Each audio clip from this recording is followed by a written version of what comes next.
Hello dear student, my name is Mahesh Kadam, working as a lecturer in Mechanical Engineering Department at DKT's Yashwantrao Savan Polytechnic, Ichalkaranji. I am going to teach you subject Basic Mechanical Engineering. We have already started our unit number 5 and this is a lecture number 3. ठीक आहे, आपण आपला जो काही पाचवा आणि शेवटचा unit आहे तो ऑलरेडी आपण चालू केलेला आहे. या युनिटचं नाव होतं रेफ्रिजरेशन अँड एअर कंडिशनिंग. तर यामधला जो काही रेफ्रिजरेशनचा जो काही पार्ट होता तो ऑलरेडी आपण लास्ट लेक्चरला बघितलेला आहे आणि तो पूर्ण पार्ट कव्हर केलेला आहे. तर आता आपण आजच्या लेक्चरला एअर कंडिशनिंग कडे जाणार आहोत. तर बघा, आजच्या लेक्चरला आपण हे सगळे पॉइंट्स कव्हर करणार आहोत, ज्यामध्ये सुरुवातीला एअर कंडिशनिंगची डेफिनेशन आपण बघणार आहोत. त्यानंतर कोणकोणत्या वेगवेगळ्या पॅरामीटरवरती आपण क्लासिफाय करत असतो एअर कंडिशनिंग सिस्टमला ते बघणार आहोत. त्यानंतर एअर कंडिशनिंगचे ऍप्लिकेशन्स काय काय आहेत ते बघणार आहोत.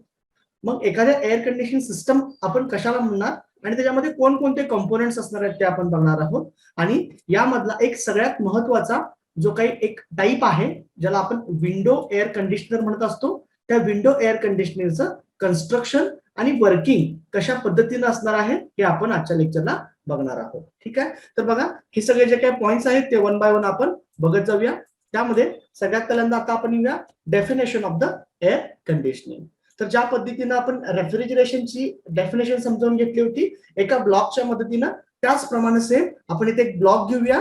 त्याला आपण म्हणू शकतो एक स्पेस आहे, एक ब्लॉक आहे किंवा आपली ही रूम आहे. आणि या रूम मध्ये आपण काय करणार आहोत, एक हेल्दी एन्व्हायरमेंट क्रिएट करणार आहोत. त्याच्यामध्ये एक प्रॉपर पद्धतीचं एक एन्व्हायरमेंट आपण तयार करणार आहोत की जेणेकरून काय होईल, तिथे जे काही ह्युमन्स असतील त्याला आपल्याला कम्फर्टेबल फील होणार आहे. मग हे कम्फर्टेबल फील होण्यासाठी आपण काय करत असतो, त्या बेसिकली एअर मधले 4 पॅरामीटर आपण कंट्रोल करत असतो. त्याच्यामध्ये पहिल्यांदा येणार आहे तुमचं टेम्परेचर, दुसरं येईल ह्युमिडिटी, तिसरं येईल मोशन आणि चौथं येईल प्युरिटी ऑफ द एअर. तर हे 4 पॅरामीटर कंट्रोल करत असतो आणि ते कंट्रोल केल्यामुळं आपल्या ह्या इनक्लोज स्पेस मध्ये यामध्ये आपल्याला काय होत असतं, कम्फर्टेबल फील होत असतं. तर बघा, मग आपण कशा पद्धतीने म्हणू शकतो की air conditioning is defined as a simultaneous control of कोणकोणते 4 पॅरामीटर आहेत, temperature, humidity, motion of air and purity of the air within the enclosed space. तर ह्या जशा पद्धतीने आपण इथे इनक्लोज्ड स्पेस घेतलेली आहे, तर या इनक्लोज स्पेस मध्ये जी काय एअर असणार आहे त्या एअरची आपण काय करणार आहोत, हे 4 पॅरामीटर कंट्रोल करणार आहोत जेणेकरून आपल्याला तिथं कम्फर्टेबल फील होणार आहे. तर ही तुमची बेसिक डेफिनेशन झाली एअर कंडिशनिंगच्या बाबतीत. ठीक आहे, तर बऱ्याच जणांचं बघा असं मत असतं की एअर कंडिशनिंग याचा अर्थ फक्त कुलिंगच होत असतो. तर असं नाहीये. तर अजून एका वेगळ्या पॉइंट ऑफ व्ह्यू आपण एअर कंडिशनिंगला डिफाईन करू शकतो. तर बघा, सेम त्याच ब्लॉकच्या मदतीने आपण डिफाईन करूया. तर एअर कंडिशनिंग याचा अर्थ काय होतो की बाहेर जे एन्व्हायरमेंट आहे, ठीक आहे, बाहेर जे अनहेल्दी एन्व्हायरमेंट आहे त्याच्यापेक्षा आतमध्ये काय करणे, हेल्दी एन्व्हायरमेंट क्रिएट करणे, याला आपण एअर कंडिशनिंग म्हणू शकतो. म्हणजे समजा इन केस जर बाहेर आपल्याला खूप उन्हाळा असेल तर आतमध्ये आपण कुलिंग इफेक्ट तयार करणे, एक थंड वातावरण तयार करणे, त्याला आपण एअर कंडिशनिंग म्हणू शकतो. किंवा याच्या उलट बाहेर एकदम खूपच थंडी आहे आणि आपल्या या रूम मध्ये आपण एक वॉर्म एन्व्हायरमेंट तयार करत असतो, त्याला देखील आपण एअर कंडिशनिंग म्हणत असतो. ठीक आहे, तर बघा अशा पद्धतीने आपण एअर कंडिशनर डिफाईन करू शकतो. अजून एका पॉइंट ऑफ व्ह्यू ना एअर कंडिशनिंग काय आहे, एक सायन्स आहे ज्याच्यामध्ये काय करत असतो, air conditioning is deal with the supply of conditioned air और processed air for maintaining a desirable internal atmospheric condition. तर आपल्या या काय इंटरनल जो काही स्पेस आहे त्याच्यामध्ये आपण काय करत असतो, desirable internal atmospheric condition create करत असतो. कशासाठी, रिक्वायर्ड फॉर ह्युमन कम्फर्ट, आपल्याला ह्युमनला कम्फर्टेबल वाटण्यासाठी. आणि त्यामध्ये महत्वाचं स्टेटमेंट बघा, इररेस्पेक्टिव्ह ऑफ एक्सटर्नल ऍटमॉस्फेरिक कंडिशन, बाहेरच्या या कंडिशन्स आहेत त्याच्या इररेस्पेक्टिव्ह आपण काय करत असतो, आतमध्ये आपलं जे काय एन्व्हायरमेंट आहे ते क्रिएट करत असतो. तर अशा पद्धतीने आपण सिंपल वे मध्ये एअर कंडिशनिंगला डिफाईन करू शकतो. तर बघा, ज्या पद्धतीने आता आपण डिफाईन केलं तर तुम्हाला मी एक अॅनिमेशन दाखवतोय की कशा पद्धतीने एक एसी काय होत असतो, आपली जी काय एअर आहे ती एअर आपल्या रूम मध्ये स्प्रेड करत असतो. तर तुम्हाला इथं दिसेल की ही एक आपण इनक्लोज स्पेस घेतलेली आहे, ठीक आहे, ज्याला आपण आपली रूम म्हणू शकतो. आणि त्या रूम मध्ये बघा कशा पद्धतीने काय होते, तुमची एअर जी काय आहे तुम्हाला इथं स्प्लिट होताना दिसत आहे. तर यामध्ये आपण काय करतोय, ते एका रूम मधले जे काही 4 पॅरामीटर्स आहेत जे तुम्हाला मी सांगितले की टेम्परेचर, ह्युमिडिटी, प्युरिटी आणि मोशन, तर ह्या 4 पॅरामीटर आपण काय करत असतो, कंट्रोल करत असतो. इन जनरल जर बघायला गेलं तर ह्युमन बॉडीनुसार आपल्याला 21 डिग्री सेल्सिअस आणि 56 रिलेटिव्ह ह्युमिडिटीला आपल्याला कम्फर्टेबल फील होत असतं. ठीक आहे, तर ही एक जनरल इंट्रोडक्शन झाली तुमच्या एअर कंडिशनिंग सिस्टमच्या बाबतीत. आता आपण येऊया classification of the air conditioning. तर क्लासिफिकेशन जर आपण बघायला गेलं तर पहिलं क्लासिफिकेशन आहे बेस्ड ऑन मेजर फंक्शन. ठीक आहे, मेजर फंक्शन किंवा तुमचं जे काही ऍप्लिकेशन आहे त्याच्यावरून पहिलं क्लासिफिकेशन आहे कम्फर्ट एअर कंडिशनिंग. तर ह्या केसमध्ये आपण ह्युमन कम्फर्ट बघत असतो, की ज्या कंडिशनिंग सिस्टम मध्ये आपण ह्युमनचा कम्फर्ट बघत असतो त्याला आपण म्हणणार आहोत कम्फर्ट एअर कंडिशनिंग सिस्टम. आणि अशा पद्धतीच्या ज्या काय कंडिशनिंग सिस्टम्स आहेत त्या आपण जनरली आपल्या होम मध्ये, ऑफिसेस, शॉप्स असतील, रेस्टॉरंट्स, हॉस्पिटल, थिएटर्स यामध्ये आपण सगळे हे कम्फर्ट एअर कंडिशनिंग सिस्टम आपण वापरत असतो. त्याचबरोबर बघा सेकंड टाइप आहे तुमचा इंडस्ट्रियल एअर कंडिशनिंग. तर ज्या बघा की काही मॅन्युफॅक्चरिंग प्रोसेस असतात की ज्याच्यामध्ये प्रिसाइज त्याचं ऑपरेशन होण्यासाठी, मॅन्युफॅक्चरिंग होण्यासाठी आपल्याला एक ठराविक टेम्परेचर मेंटेन करणं गरजेचं असतं.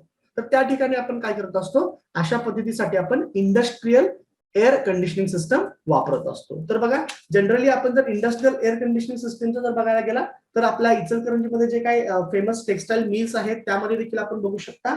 तर अशा पद्धतीचे जे काही इंडस्ट्रियल एअर कंडिशनिंग सिस्टम्स आहेत ते टेक्सटाईल मिल्स मध्ये असतील, पेपर मिल्स मध्ये असतील, तुमच्या मशीन पार्ट मॅन्युफॅक्चरिंग काही सिस्टम्स असतील, त्यानंतर काही टूल रूम्स असतील, काही फोटो प्रोसेसिंग प्लांट्स असतील. तर अशा इंडस्ट्रियल ऍप्लिकेशन मध्ये जे आपण एअर कंडिशनिंग सिस्टम आपण युज करत असतो त्याला आपण इंडस्ट्रियल एअर कंडिशनिंग सिस्टम असं म्हणत असतो. तर हे पहिलं क्लासिफिकेशन त्याचं झालं according to the major function of the purpose. ठीक आहे, application point of view.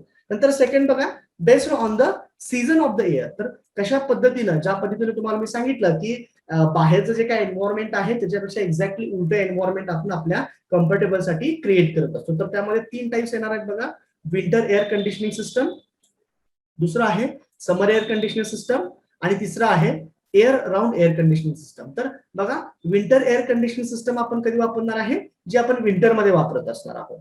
Summer air conditioning system आपण समर मध्ये वापरणार आहोत. आणि काही एअर कंडिशनिंग सिस्टम मध्ये ह्या दोन्ही सिस्टम आपण एकत्रित केलेले असतात की ज्याच्यामध्ये आपण त्याला year round air conditioning system असं म्हणत असतो.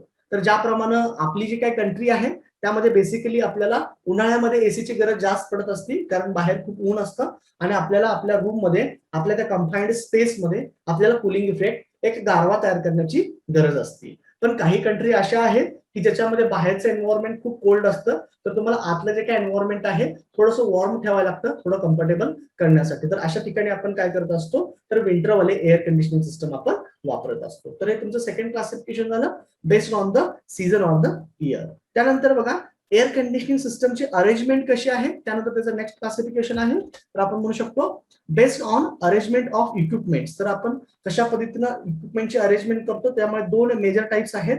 एक युनिटरी एअर कंडिशनिंग सिस्टम असेल आणि दुसरी आहे सेंट्रल एअर कंडिशनिंग सिस्टम असेल. तर अशा पद्धतीने 2 सिस्टम असणार आहेत. तर ज्यावेळी बघा युनिटरी सिस्टम ज्या आहेत त्या स्मॉल कॅपॅसिटीच्या थोड्या असतात आणि जनरली आपण त्या आपल्या हाऊस साठी, त्यानंतर छोटे जर आपण हॉस्पिटल्स घेतले तर ह्या ठिकाणी आपण वापरत असतो. आणि जर मोठं जर बघितलं तर सेंट्रल एअर सिस्टम, जे मोठे मॉल्स आहेत, थिएटर्स आहेत, तर अशा ठिकाणी आपण काय करत असतो, सेंट्रल एअर कंडिशनिंग सिस्टमचा आपण वापर करत असतो. तर हे वेगवेगळे क्लासिफिकेशन झाले according to your different parameters. ठीक आहे, तर यानंतर आता आपण येऊया application of the air conditioning. तर ज्याप्रमाणे आपण डिस्कस केलं आता क्लासिफिकेशन मध्ये, तर तुमची जी काय कंडिशनल एअर आहे तर आपण 2 पर्पजसाठी मेनली वापरत असतो. एक असेल ह्युमन कम्फर्ट की ज्याच्यामध्ये ह्युमनला कम्फर्ट वाटणार आपण एन्व्हायरमेंट क्रिएट करत असतो. आणि दुसरं आहे इंडस्ट्रियल पर्पजसाठी की काही ठिकाणी तुम्हाला मॅन्युफॅक्चरिंग होत असताना, काही प्रोसेस होत असताना एक कंडिशनल एअरची गरज असते. तर बेसिकली त्याचे हे 2 ऍप्लिकेशन्स आहेत. तर त्यानुसार बघा आपण कसं कसं म्हणू शकतो. तर पहिलं ऍप्लिकेशन असणार आहे it is used in offices, hotels, buses, cars etcetera. तर पहिलं ऍप्लिकेशन आहे आपलं रेसिडेन्शियल जे काय ऍप्लिकेशन आपण म्हणतो असतो कम्फर्टेबल ह्युमन कम्फर्टसाठी. त्यानंतर नेक्स्ट ऍप्लिकेशन आहे it is used in textile industry to control the moisture. तर आपण टेक्सटाईल इंडस्ट्रीमध्ये त्याला वापरत असतो. त्यानंतर बघा it is used in industrial having tool room machines. काही टूल रूम्स असतील तर त्या ठिकाणी तुम्हाला जर कॅलिब्रेशनची सिस्टम असेल तर अशा ठिकाणी प्रॉपर एक एन्व्हायरमेंट मेंटेन करणं गरजेचं असतं. तर अशा ठिकाणी आपण काय करत असतो, तुमचं एअर कंडिशनिंग सिस्टम युनिट वापरत असतो. त्यानंतर बघा प्रिंटिंग प्रेस मध्ये देखील याचा वापर होत असतो. It is used in the printing press. आणि त्यानंतर लास्टला आपण काही फूड इंडस्ट्री असतील किंवा केमिकल प्लांट्स असतील तर या ठिकाणी देखील आपण काय करत असतो, आपल्या एअर कंडिशनिंग सिस्टीमचा वापर करत असतो. तर त्याच्यामध्ये म्हणू शकतो आपण used in food industries or chemical plants. तर हे काय झाले, application of air conditioning system झाले. तर आता आपण काय करूया, त्याचा पुढच्या पार्ट कडे येऊया. तर बघा एखादं एअर कंडिशनिंग सिस्टम मध्ये कोणकोणते कंपोनंट्स असणार आहे ते आता आपण बघूया. तर बघा एअर कंडिशनिंग सिस्टम. तर एअर कंडिशनिंग सिस्टम आपण कशाला म्हणणार आहोत, की ज्या सिस्टम मध्ये तुमचे हे जे काही सगळे पार्ट आहेत ते एकत्रित येतात आणि त्यानुसार आपण आपल्याला जो काही लागणारा डिझाईन इफेक्ट आहे तो क्रिएट करत असतो. त्या सिस्टमला आपण काय म्हणत असतो, एअर कंडिशनिंग सिस्टम. तर बघा आपण कसं डिफाईन करू शकतो, air conditioning system can be define as an assembly of different parts of the system to produce a specified condition of the air within a specified enclosed space. तर याच्यामध्ये enclosed space हा खूप महत्त्वाचा शब्द आहे. त्यामुळे बघा की बऱ्याच ठिकाणी तुम्ही ज्यावेळी बघाल की जिथे एसी बसवलेला आहे तिथे आपण काय करत असतो, आपलं जे काही पूर्ण जो स्पेस असतो ती रूम असे पूर्णपणे पॅक असते. ठीक आहे, कारण इनक्लोज्ड स्पेस खूप महत्वाचा आहे. जर आपला जर स्पेस इनक्लोज्ड नसेल तर इमिजिएटली काय होणार आहे, बाहेरचं जे काय ऍटमॉस्फिअर आहे ते तुमच्या आतल्या ऍटमॉस्फिअरला डिस्टर्ब करणार आहे. इमिजिएटली तुमचं टेम्परेचर जे आहे ते कंट्रोलमध्ये राहणार नाही. त्यामुळं इनक्लोज्ड स्पेस असणं हे खूप गरजेचं असतं. तर हे झालं तुमच्या एअर कंडिशनिंग सिस्टमच्या बाबतीत. तर बघा ज्यावेळी आपण एअर कंडिशनिंग सिस्टम म्हणत असतो तर बेसिकली त्याच्यामध्ये तुमचे सहा कॉम्पोनंट काय असणार आहेत, महत्वाचे असणार आहेत. तर ते 6 कॉम्पोनंट्स कोणकोणते आहेत बघा. त्यामध्ये सगळ्यात पहिल्यांदा महत्वाचा कॉम्पोनंट येईल तुमचा सर्क्युलेशन फॅन, त्यानंतर येईल एअर कंडिशनिंग युनिट, त्यानंतर येईल सप्लाय डक्ट, त्यानंतर येईल सप्लाय आउटलेट, त्यानंतर आहे रिटर्न आउटलेट आणि नंतर आहे फिल्टर्स. तर बघा सर्क्युलेशन फॅनचं जर आपण बघितलं तर याचं जे फंक्शन असणार आहे ते काय असेल, तुमची जी काय एअर आहे कंडिशन्ड एअर त्याला प्रॉपरपणे सगळीकडे सर्क्युलेट करण्याचं काम तुमचा सर्क्युलेशन फॅन करणार आहे. त्यानंतर एअर कंडिशनिंग युनिट मध्ये स्पेसिफिकली ज्या पद्धतीने आपण सांगितलं की वेपर कॉम्प्रेशन रेफ्रिजरेशन सिस्टम जो काय पार्ट असणार आहे तो याच्यामध्ये असणार आहे. आणि त्याचबरोबर या सिस्टम मध्ये ह्युमिडिफिकेशन आणि डिह्युमिडिफिकेशन करायची देखील प्रोसेस असणार आहे. ठीक आहे, तर बघा addition of moisture content is called as humidification आणि removal of moisture is called as a dehumidification. तर आपल्याला काही ठिकाणी ह्युमिडिफिकेशन करण्याची गरज असते, काही वेळा डिह्युमिडिफिकेशन करण्याची गरज असते. तर हे सगळं तुमच्या एअर कंडिशनिंग सिस्टम मध्ये असणार आहे. त्यानंतरचा एलिमेंट आहे सप्लाय डक्ट. तर बघा ज्यानंतर सर्क्युलेशन फॅन कडून जी काय आलेली एअर आहे ती वेगवेगळ्या पॉइंटला सप्लाय करायचं काम करणार आहे तुमचा सप्लाय डक्ट. आणि त्यानंतरचा कॉम्पोनंट आहे सप्लाय आउटलेट. तर या पॉइंट मधून तुमची एअर काय होणार आहे, एक्झॅक्टली तुमच्या वेगवेगळ्या पॉइंट्सला ती काय होणार आहे, डिस्ट्रीब्यूट होणार आहे. नंतरचा तुमचा कॉम्पोनंट असणार आहे रिटर्न आउटलेट्स. तर या रिटर्न आउटलेट मधून काय होणार आहे, पुन्हा आपण रिसर्क्युलेशन साठी जी काय एअर आहे ती या रिटर्न आउटलेट थ्रू तुमच्या सिस्टम मध्ये येणार आहे. आणि 6वा तुमचा एलिमेंट असणार आहे फिल्टर्स. तर या केसमध्ये आपण काय करणार आहोत, आपल्या जी काय रिमूव्हल ऑफ डस्ट डर्ट असेल किंवा एखादा हार्मफुल बॅक्टेरिया असेल तुमच्या एअर मधला तर त्याला रिमूव्ह करायचं काम तुमचे फिल्टर्स करणार आहेत. तर बघा हे 6 महत्वाचे एलिमेंट्स असणार आहेत तुमच्या कोणत्याही एअर कंडिशनिंग सिस्टम मध्ये. तर आता आपण काय करूया, जो आपण क्लासिफिकेशन बघितलं त्याच्यामधला एक महत्वाचा क्लासिफिकेशन होतं की युनिटरी एअर कंडिशनिंग सिस्टम आणि सेंट्रल एअर कंडिशनिंग सिस्टम. तर त्यातला आपण एक महत्वाचा पार्ट आता आपण स्टडी करूया, विंडो एअर कंडिशनिंग सिस्टम. तर बघा याला विंडो एअर कंडिशनिंग सिस्टम आपण काय म्हणत असतो, कारण हे काय केलेलं असतात आपल्या विंडो मध्ये माउंट केलेलं असतात, त्यामुळे आपल्याला विंडो एअर कंडिशनिंग सिस्टम असं म्हणत असतो. तर बघा बऱ्याच वेळा तुम्ही अशा पद्धतीचे एसी जे असतील तर तुम्ही बघितले असतील वेगवेगळ्या घरांमध्ये किंवा ऑफिसमध्ये अशा पद्धतीचे एसी लावलेले असतात की त्याचा हाफ पार्ट काय असतो बघा असा बाहेर आहे आणि हाफ पार्ट काय आहे असं आतमध्ये आहे. तर आपण हे विंडो मध्ये माउंट करत असतो थ्रू द वॉल, त्यामुळे आपण याला म्हणत असतो विंडो एअर कंडिशनिंग सिस्टम. तर अजून एक इमेज तुम्ही बघू शकता की अशा पद्धतीचे हे एअर कंडिशनिंग सिस्टम आपण बसवलेले असणार आहे. तर बघा आपण याच्यावरून काय म्हणू शकतो मग, window air conditioning is a room air conditioner mounted in a window through a wall. तर आपण त्याला विंडो मध्ये माउंट करत असतो म्हणून आपण त्याला म्हणणार आहोत विंडो एअर कंडिशनिंग सिस्टम. त्यानंतर याची जर कॅपॅसिटी बघायला गेले तर एक छोट्या कॅपॅसिटीचे असतात, जनरली आपण 1/2 TR to 3 TR, ठीक आहे. तर हाफ टन पासून ते 3 टन पर्यंतचे हे जे काही स्मॉल कॅपॅसिटीचे जे असतात ते विंडो एअर कंडिशनिंग सिस्टम असणार आहे. तर बघा, window air conditioner is a small unit having a capacity of half tons of refrigeration to 3 tons of refrigeration त्याची सिस्टीम असणार आहे. तर बेसिकली हे जे काय ऑपरेशन आहे ते सेम तुमच्या वेपर कॉम्प्रेशन रेफ्रिजरेशन सायकल वरती होणार आहे. तर ज्या पद्धतीने हे 2 एलिमेंट्स आहेत, तर याचे जर इंटरनल आपण जर कॉम्पोनंट्स बघितले आणि जर त्याचं स्ट्रक्चर बघायला गेलं तर ते अशा पद्धतीने दिसणार आहे. तर तुम्ही बघू शकता की याच्यामध्ये काय दिसते, इथे तुम्हाला वॉल दिसते आणि हा जो काय पार्ट आहे तो इनसाइड आहे आणि हा जो पार्ट आहे तो आउटसाइड आहे आणि ह्यामध्ये जे काही सगळे एलिमेंट्स असणार आहेत ते तुम्हाला अशा पद्धतीने दिसणार आहे. तर एक जनरल हे इंट्रोडक्शन झालं, ठीक आहे. तर आता बघूया आपण construction and working of window air conditioning system. तर ज्याप्रमाणे आपण याला विंडो एअर कंडिशनिंग सिस्टम म्हणत असतो तर ते आपण विंडो मध्ये इन्स्टॉल केलेलं असणार आहे. तर बघा, एका इमेजच्या मदतीने आपण त्याचं कन्स्ट्रक्शन आणि वर्किंग समजावून घेऊया. तर बघा, विंडो मध्ये इन्स्टॉल केल्याप्रमाणे हा तुमची वॉल दिसत आहे, पार्टिशन ऑफ द वॉल आहे ही. याच्यामध्ये काय केलं आहे, हा जो काय कंडिशनिंगचा लेफ्ट साइडचा पार्ट आहे तो इनसाइड द रूम येणार आहे आणि हा जो काय पार्ट आहे आउटसाइड द रूम येणार आहे. ठीक आहे, दोन तुम्हाला पार्ट दिसत आहेत, हा आउटसाइड द रूम असणार आहे आणि हा जो काय पार्ट आहे तो इनसाइड द रूम असणार आहे. त्यानंतर ज्याप्रमाणे आपण बेसिक 4 एलिमेंट्स आपल्या वेपर कॉम्प्रेशन रेफ्रिजरेशन सिस्टम मध्ये आपण बघितले होते, त्याच्यामध्ये तुमचा कॉम्प्रेसर, कंडेन्सर, एक्सपान्शन वॉल्व आणि इव्हॅपोरेटर होता. तर हे 4 कॉम्पोनंट आपण काय करत असतो, स्प्लिट करत असतो, की ज्याच्यामध्ये 2 कॉम्पोनंट्स आपण आउटसाइड द रूम ठेवत असतो आणि 2 कॉम्पोनंट आपण इनसाइड द रूम ठेवत असतो. तर बघा, आउटसाइड मध्ये तुम्हाला दिसणार आहे तुमचा इथे कॉम्प्रेसर दिसत आहे, त्याचबरोबर तुमचा कंडेन्सर दिसत आहे. आणि इनसाइड द रूम बघितलं तर आपला जे काही कॅपिलरी ट्यूब बसवलेली आहे, एक्सपान्शन वॉल म्हणून इथे कॅपिलरी ट्यूब बसवली आहे, तर तुमची capillary tube inside the room आहे आणि त्याचबरोबर तुमचा हा जो काही इव्हॅपोरेटर दिसतोय तो देखील इनसाइड द रूम असणार आहे. त्याचबरोबर तुमचा जो काही कंडेन्सर आहे त्याला इफेक्टिव्ह वर्क होण्यासाठी आपण मोटरच्या मदतीनं एक फॅन रन करत असतो, त्याला आपण कंडेन्सर फॅन म्हणत असतो. आणि इथं ऍटमॉस्फिअर मधली जी काय रूम मधली जी काय एअर आहे त्याला ड्रॅग करण्यासाठी आपण इथे इव्हॅपोरेटर फॅन बसवलेला असतो. तर हे दोन्ही काय होत असतात, तुमच्या मोटरच्या थ्रू रन होत असणार आहे. तर ह्याचं जे काय कन्स्ट्रक्शन समजून घेण्यासाठी बघा, तुम्हाला हे जे काही त्याचं मार्किंग कशा पद्धतीने केलं आहे बघा, की इथं रेफ्रिजरंट जे आहे ते आपण डार्क लाईननं मार्क केलेले आहेत आणि एअरचा जो काही फ्लो आहे, पाथ आहे, तो आपण डॉटेड लाईननं मार्क केलेला असणार आहे. तर बघा, खूप सिंपल याचं वर्किंग आहे. तर स्टार्टिंगला काय होईल, तुमचं कॉम्प्रेसर जो आहे तो तुमचा रेफ्रिजरंटला कॉम्प्रेस करेल, ज्याप्रमाणे आपण मागच्या सिस्टीम मध्ये शिकलो त्याचप्रमाणे असणार आहे. कॉम्प्रेस मध्ये रेफ्रिजरंट कॉम्प्रेस होईल, नंतर कंडेन्सर कडे येईल, कंडेन्सर मध्ये त्याचे कंडेन्सेशन प्रोसेस होणार आहे, त्यानंतर तुमच्या कॅपिलरी ट्यूब मध्ये म्हणजेच एक्सपान्शन वॉल मध्ये आल्यानंतर त्याचं दोन्हीही, ठीक आहे, low pressure low temperature refrigerant इथे येईल, तुमच्या इव्हॅपोरेटर मध्ये येणार आहे. इव्हॅपोरेटर मध्ये आल्यानंतर काय होईल, इथून तुमचा कोल्ड रेफ्रिजरंट फ्लो होत असणार आहे.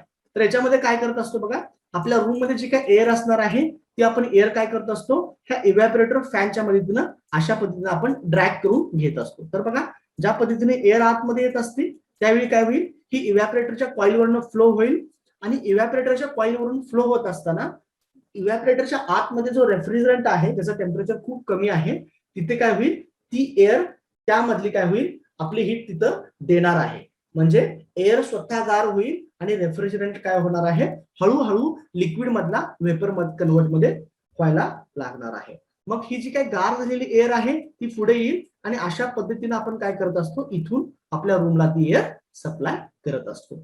इव्हॅपोरेटर मध्ये एअर येण्याच्या अगोदर ती इथं फिल्टर होईल, फिल्टर झाल्यानंतर इव्हॅपोरेटर वरून पास होईल, तिथून तुमची एअर अशा पद्धतीने आपण काय करत असतो, तुमच्या रूमला सप्लाय करत असतो. काही वेळा आपण फ्रेश एअर देखील ऍड करत असतो. ह्या डॅम्पर्स जे आहेत तर तुमची जी काय एअरची व्हेलॉसिटी आहे त्याला स्लो डाऊन करण्यासाठी इथं प्रोव्हाइड केलेले असतात.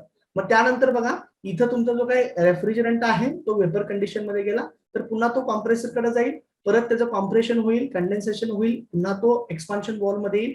ही कॉम्प्रेशनची जी काही सायकल आहे ही अशा पद्धतीनं वेपर कॉम्प्रेशन सायकल ही कंटिन्युअसली होत असणार आहे. ह्याच्यामध्ये आपण फक्त एकच गोष्ट करत होतो की तुमच्या इव्हॅपोरेटर वरून आपण काय करत आहोत, आपली एअर त्याच्यावरून काय करत आहोत, मूव्ह करत आहोत, सर्क्युलेट करत आहोत आणि तिथं जी काय कोल्ड एअर आपल्याला मिळते आहे ती आपण आपल्या रूम मध्ये सर्क्युलेट करत असणार आहोत. ठीक आहे, आणि त्यानंतर पुन्हा मग ही जी काय एअर आहे ती पुन्हा आपण आत घेत असतो थ्रू दिस इनलेट आणि परत आपण त्याला एअरला कूल करत असतो आणि परत आपण इथं प्रोव्हाइड करत असतो. तर अशा पद्धतीने त्याचं काय असणार आहे, कन्स्ट्रक्शन आणि वर्किंग असणार आहे. तर अजून एक कलरफुल इमेज आहे, त्यामध्ये मी दाखवतो की कशा पद्धतीने हे सगळे पार्ट्स असणार आहेत. तर तुम्ही बघा, तर इथं आपण काय केले आहे, पार्टिशन केलेलं आहे आणि त्याच्यामध्ये हा जो काय पार्ट आहे तो इनडोअर पार्ट आहे, हा जो पार्ट आहे तो आउटडोअर पार्ट आहे. तर इनडोअर मध्ये बघा तुमचे दोन आहे, तुमचा इव्हॅपरेटर हा जो ब्लोअर आहे, ही इव्हॅपरेटर कॉईल आहे इथं बसवलेली आहे. तर आपण काय करत असतो, तर तुमचे जे काही इनडोअर एअर आहे ती इकडे आतमध्ये येईल त्या ब्लोअरच्या मदतीनं, त्यानंतर तुमच्या इव्हॅपरेटर वरती जाईल, परत कोल्ड एअर इथून बाहेर पडणार आहे आणि परत तुमचा कॉम्प्रेसर आहे, कंडेन्सर आहे, जे पार्ट ते तुम्हाला दाखवलेले आहे. ठीक आहे. तर त्याचबरोबर आपण इथे जे काय टेम्परेचर कंट्रोल करण्यासाठी इथं आपण एक युनिट बसवलेलं असतं, जे जनरली आपण रिमोटच्या द्वारे कंट्रोल करत असतो, की आपल्याला आता तुमच्या जे काय रूम मध्ये किती टेम्परेचर आपल्याला लागणार आहे ते आपण सेट करत असतो आणि त्यानुसार त्याची जी काही सायकल आहे ती रन होत असते. तर ज्यावेळी तुम्ही सेट केलेलं टेम्परेचर तिथं अचीव्ह झालं का नाही हे करण्यासाठी टेम्परेचर सेन्सिंग बल्ब असतो, एक सेन्सर इंडिकेटर असतो, जो काय करतो असतो, तुमचं टेम्परेचर सेन्स करतो आणि इमिजिएटली ते टेम्परेचर अचीव्ह झाल्यानंतर तुमचं जे काही एसीचं काम आहे ते थांबवत असतो. आणि पुन्हा जर तुम्हाला वाटलं की तिथं अजून टेम्परेचर जर इन्क्रीज झाला तर इमिजिएटली परत एसी तुमचा काय होत असतो, ऑटोमॅटिकली चालू होत असतो. तर अशा पद्धतीने तुमचं हे कन्स्ट्रक्शन आणि वर्किंग आपण बघितलं विंडो एअर कंडिशनिंगचं. ठीक आहे. तर नेक्स्ट लेक्चरला आपण याचा जो काय पुढचा पार्ट आहे तो डिस्कस करूया. ठीक आहे. Okay, thank you.